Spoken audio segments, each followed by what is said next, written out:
بسم الله الرحمن الرحيم سبح اسم ربك الأعلى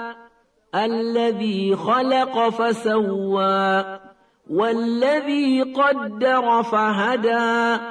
والذي أخرج المرعى فجعله غثاء أحوى سنقرئك فلا تنسى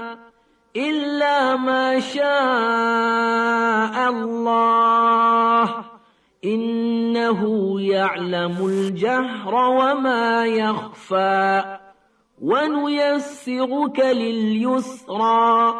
فذكر إن نفعت الذكرى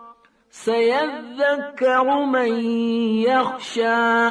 ويتجنبها الأشقى الذي يصلى النار الكبرى ثم لا يموت فيها ولا يحيا قد أفلح من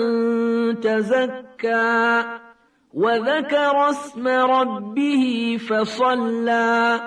بل تؤثرون الحياة الدنيا والآخرة خير وأبقى إن هذا لفي الصحف الأولى صحف إبراهيم وموسى